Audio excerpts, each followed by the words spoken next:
Comment les journalistes choisissent leur vote au Ballon d'Or? Chaque année, à la même période, c'est un peu le même fantasme de savoir qui sera élu Ballon d'Or et quel journaliste a voté pour quel joueur. La semaine du résultat du Ballon d'Or, le samedi précisément, le magazine France Football sort et on a à chaque fois les votes de tous les journalistes. Et maintenant, les règles ont changé, on le sait, il n'y a plus que 100 journalistes. Et ces 100 journalistes, justement, proviennent des 100 meilleures nations au classement FIFA. Avant, il y en avait beaucoup plus qui votaient.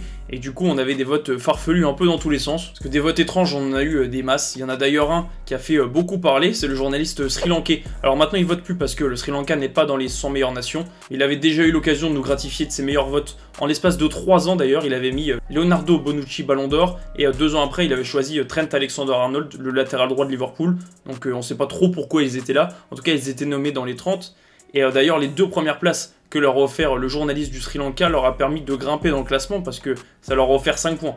Et bien sûr, même s'il n'y a plus, entre guillemets, que 100 journalistes qui votent pour le Ballon d'Or, on a quand même des votes assez étranges. Et cette année n'est pas une exception, c'est Lionel Messi qui a remporté le Ballon d'Or. Si jamais vous vivez dans une grotte, je tiens à vous le rappeler. Et certains journalistes ont voulu en décider autrement, c'est le cas du journaliste suisse qui a mis Erling Haaland numéro 1, jusque-là rien de très surprenant, mais on retrouvait Yacine Bounou 3e, Bernardo Silva 4e, et surtout Bukayo Saka 5e, un classement étonnant pour l'ailier d'Arsenal. Vote surprenant aussi en Algérie avec Kylian Mbappé qui ne figurait pas dans le vote. Alors que l'attaquant du PSG a des origines algériennes, on sait que souvent c'est quelque chose qui peut jouer dans les votes des journalistes.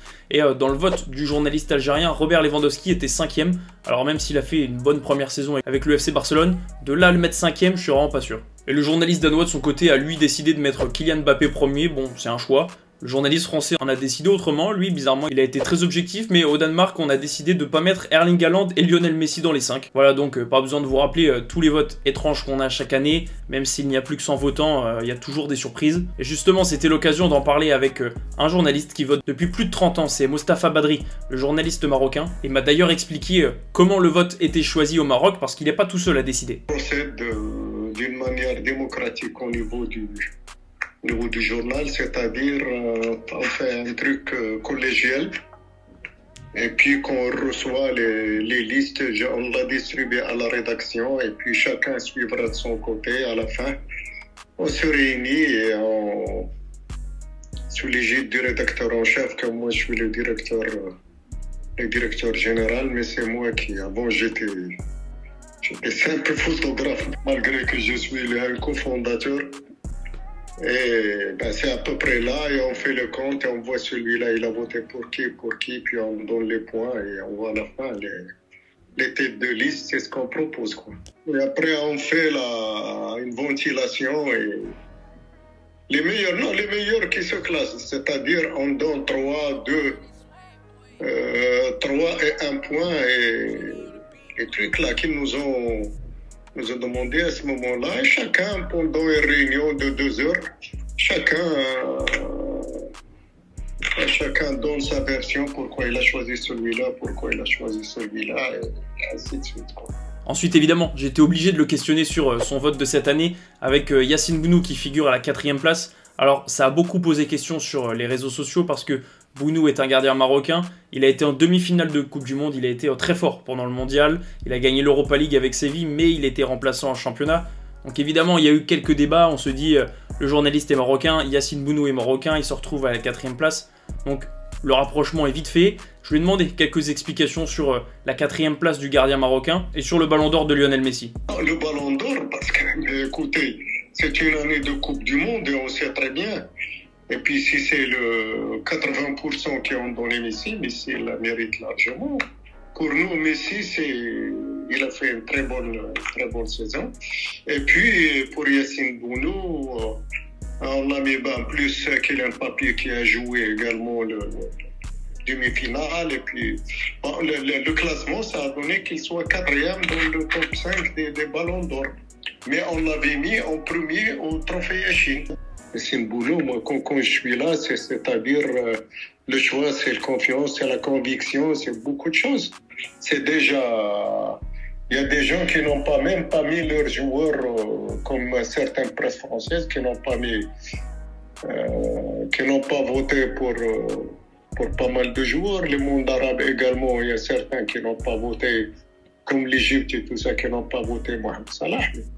Mais nous, on a un principe, on a respecté d'abord le premier volet de vote au niveau de notre rédaction.